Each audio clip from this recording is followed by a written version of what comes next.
शिक्षा का स्तर किस कदर गिर रहा है, इसका जीता जागता उदाहरण अजमेर में देखने को मिलेगा, जहां एक स्कूल के क्लासरूम में एक छात्र ने अपने ही सहपाठी छात्र को महज इसलिए चाकू मार दिया क्योंकि उसने टेबल पर पैर रखे हुए थे।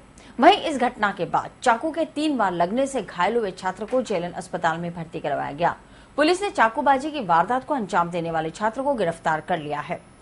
बच्चों को शिक्षा के साथ संस्कार देने वाले विद्या के मंदिर अब लड़ाई झगड़े की पाठशाला बनते जा रहे हैं। फाइसागर रोड स्थित रामेश्वरम विद्यापीठ के बच्चों को उच्च शिक्षा और गुणवत्ता वाली शिक्षा देने के बड़े बड़े दावे तो जरूर किए हैं, लेकिन स्कूल की हकीकत क्या है आप खुद ही देख सकते हैं। ये है स्कूल का कमरा नंबर 30 और इस कमरे में कक्षा 12वीं कला वर्ग के बच्चों को शिक्षा दी जाती है। इसी क्लास के 2 बच्चे लोकेश वर्मा और जसवीर सिंह रावत के बीच 2 दिन पहले टेबल पर पैर रखने को लेकर तकरार हुई थी, जिसके बाद कक्षा 12वीं में पढ़ने वाले छात्र लोकेश वर्मा के दिमाग में नफरत का बीज पनप गया, जिसके कारण मंगलवार को जब जसवीर क्लासरूम में आकर बैठा तो लोकेश वर्मा ने चाकू से जसवीर पर 3 जबरदस्त वार कर दिए। अचानक हुए इस हमले से जसवीर संभल भी नहीं पाया और चाकू के वार से जसवीर के सिर, पीठ और आंख के पास गहरे जख्म हो गए और वो क्लासरूम में गिर पड़ा। अचानक से क्लासरूम में हुई चाकूबाजी की घटना से पूरे स्कूल के बच्चों में दहशत फैल गई। स्कूल प्रबंधन ने घायल छात्र को तुरंत जेएलएन अस्पताल में भर्ती करवाया। वहीं आरोपी छात्र लोकेश को पुलिस के हवाले कर दिया। दिनांक 3/9/13 को समय लगभग 9:30 AM पर जसवीर सिंह रामेश्वर विद्यापीठ में पढ़ता है, अपनी क्लास में बैठा था। पीछे से क्या नाम है, लोकेश वर्मा ने जान से मारने की नीयत से चाकू से वार किया, जिससे उसकी पीठ पे, सिर पे, आंख के ऊपर चोटें आई है, जिसकी जांच हो रही है। वजह क्या रही थी सर? वजह कल क्लास के अंदर जसवीर सिंह के बाएं पैर की में चोट आई हुई थी। उसने अपना पैर टेबल पर रख दिया था। इस पर लोकेश ने कहा टेबल मत रख, आपस में इनके बोलचाल हो गई थी। इसी रंजिश कारण में लोकेश ने आज उसके जान से मारने की नीयत से चाकू मारा है। शिक्षा को शर्मसार कर देने वाली इस घटना के बाद पीड़ित के पिता ने भी घटना पर गहरी नाराजगी दर्ज करवाते हुए कहा कि जिस उम्र में बच्चों के हाथ में कलम होनी चाहिए, उस उम्र में छात्र लोकेश ने उनके बेटे को चाकू से घायल किया है। वो इस बात का प्रमाण है कि स्कूल में शिक्षा की दुर्दशा क्या हो रही है। घायल छात्र के पिता अजय सिंह ने आरोपी छात्र के खिलाफ गंज थाने में जानलेवा हमला करने का मुकदमा दर्ज करवा दिया है। स्कूल में आते उन्होंने कहा कि आप जल्दी से जल्दी वहाँ इमरजेंसी जेएलएन हॉस्पिटल में पधारो, बच्चे के लग चुकी है। मैं फिर यहाँ आया। यहाँ आते ही उसके जो है चोट एक पीठ में है, एक यहाँ है और एक सिर में भी है। 3 चोटें आई इसके चाकू की। पुलिस में मुकदमा दर्ज करवा दिया है। पुलिस का जो है वो जो इनका जांच वगैरह जो होती है वो इधर हो गया। अभी लड़के को भी स्कूल में वहाँ ऑफिस में उसको अरेस्ट कर लिया, ऑफिस में बैठा रखा था। वहाँ से पुलिस ने जो है यहाँ लेकर आए और जसवीर सिंह के सामने उनको जो है बताया भाई कि एक्चुअली लोकेश नाम का लड़का जो है मारने वाला यही है या दूसरा है। शिनाख्त हो चुकी है कि पेन की जगह अगर चाकू का उपयोग होता है स्कूल में तो वहाँ का प्रशासन का आप अनुमान लगाओ कि वहाँ की क्या जो अनुशासन है।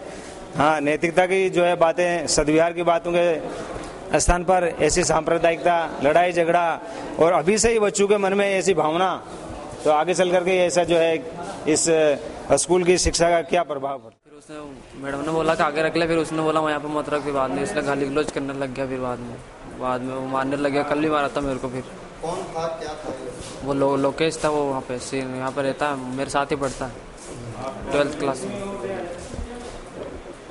फिर क्या हुआ आज? फिर आज वो मैं पीछे बैठा था। मैं आज भी फिर बात के अंदर में हाँ मैडम ने बोला आगे बैठ जाए, तो फिर मैं आगे बैठ गया। फिर बात के अंदर पीछे से अचानक फिर मैडम पढ़ा रही थी सामने, मेरे को पता ही नहीं। मैं जस्ट मेरे पीछे बैठा, फिर उठ के फिर चाकू डाल दिया था मैंने। बात के अंदर पूरे स्कूल वहाँ पे आ गए। फिर प्रिंसिपल सब आ गए। फिर हाँ वो अपने साथ लेकर आए थे, वो भाग गया फिर वो क्लास से। स्कूल ने टीचर्स ने बचाया तुम्हें? हाँ बचाया ना, टीचर सब आ गए, मेरे दोस्त आए सब। वहीं इस घटना ने रामेश्वर विद्यापीठ स्कूल प्रशासन की शिक्षा प्रणाली पर कई सवाल खड़े कर दिए, लेकिन उसके बाद भी सबसे हैरानी की बात तो यह है कि स्कूल प्रशासन अपनी किसी भी गलती को मानने को तैयार नहीं है। स्कूल में चाकूबाजी की घटना की सूचना मिलते ही गंज थाना पुलिस ने स्कूल पहुंचकर मामले की जानकारी लेते हुए उस कमरे का गहनता से निरीक्षण किया जहां इस शर्मनाक घटना को अंजाम दिया गया। आपको नहीं लगता कि मामला कितना गंभीर है कि बच्चे यदि तो गंभीर तो है सर, पर तो हमें इसकी एंटिसिपेशन कोई उम्मीद ही नहीं थी ना ऐसा हो सकता है। मामला तो संगीन में, तो मुझे कैसे पता लगा भाई इतना हो सकता है क्या। शिक्षा को लेकर आपके ऊपर सवाल नहीं उठेंगे इस बात को लेकर? नहीं, शिक्षा पर उठेंगे तो हम कुछ प्रिकॉशन लेंगे आइंदा के लिए, तो क्या प्रिकॉशनरी एक्शन तो लेंगे। जैसे ऐसे जो डर्टी एलिमेंट उनको तो रेस्टिकेशन मिलेगा सीधा, उनको तो अलाउ ही नहीं है। और भी कोई अंदेशा होगा तो उसको भी हम एक्शन लेंगे। कोई भी ऐसा कल्प्रिट या अंदेशा होगा बच्चों को, विल नॉट टॉलरेट, पेरेंट्स को बुला के उनको वार्निंग दे देंगे। स्कूलों में पढ़ने वाले छात्र किस कदर आपराधिक गतिविधियों में शामिल होकर अपने भविष्य को बर्बाद कर रहे हैं, इसी का दूसरा उदाहरण मंगलवार को एसबीआई बैंक परिसर में देखने को मिला, जब एक स्कूली छात्र को बैंक परिसर में खड़े दुपहिया वाहनों से चोरी करते रंगे हाथों धर दबोचा। मंगलवार को स्टेट बैंक ऑफ इंडिया की महिला कर्मचारी ने फ्रेजर रोड निवासी एक छात्र को वाहन चोर समझकर सिविल लाइन थाना पुलिस के सुपुर्द कर दिया। बैंक में कार्यरत ऋचा कुमारी ने बताया कि बैंक के बाहर खड़ी मेरी स्कूटी का लॉक खोलकर उसमें रखे कागजात निकालते छात्र को पकड़ा। बैंक कर्मियों द्वारा छात्र की तलाशी लेने पर उसके पास से कई मोटरसाइकिल्स की चाबी और 1000 रुपए नगद मिले, जो पुलिस ने जब्त कर लिए। ऋचा की रिपोर्ट पर छात्र को सिविल लाइन थाना पुलिस अपने साथ थाने ले गई, लेकिन बाद में उसे बिना कार्रवाई के छोड़ भी दिया। आपको क्या पता पड़ा आपकी गाड़ी के साथ क्या हुआ? कुछ नहीं, हम यूआईटी जाने के लिए बाहर निकले, सामने गेट के मेन गेट के बाहर गाड़ी खड़ी थी, तो वो जो लड़का पकड़ा गया वो गाड़ी की डिक्की खोल के कागज निकाल के ले जा रहा था। डिक्की खोल के खड़ा हुआ था, कागज उसके हाथ में था। इससे पहले क्या हुआ गाड़ी में? इससे पहले एक बार चश्मा और 2 चेक, और सेकेंड टाइम वो उसके बाद एक बार 2400 रुपये भी निकल चुके हैं गाड़ी की डिक्की में से। क्या लगता है आपको, जो भी आपके पिछले टाइम जो भी घटनाक्रम हुआ वो इसी ने करा? हाँ, इसी ने करा है, क्योंकि उसके पास चाबी है, मेरी चाबी की सेम चाबी है। उस चाबी पे जो नंबर है 404JU, वही उसकी बनाई हुई चाबी पे नंबर है। वो गाड़ी बता रहा था गाड़ी। अभी क्या हुआ आपकी शिकायत पर? ले गए उसको पकड़ के पुलिस वाले। पहले भी कई पैसे ऐसे गायब हो चुके हैं इसी तरीके से, क्या लगता है उसको? ये मुझे नहीं पता, पर मेरी गाड़ी में से इसी ने निकाले। आज जैसे हमारी मैडम यूआईटी जा रही थी किसी काम के लिए, तो इन्हें देखा है कि इनकी गाड़ी कोई डुप्लीकेट चाबी से खोल रहा है, तो इन्होंने उनको रंगे हाथ पकड़ लिया। और इससे पहले भी हमारे यहाँ से ब्रांच के स्टैंड से काफ़ी स्कूटर वगैरह चोरी हुए थे, तो उसको भी हमने पकड़ा है। और इस तरह से क्या अंदर भी काफ़ी लोग असामाजिक तत्व घूमते रहते हैं, तो इस तरह की घटनाएं आए दिन अक्सर होती रहती है।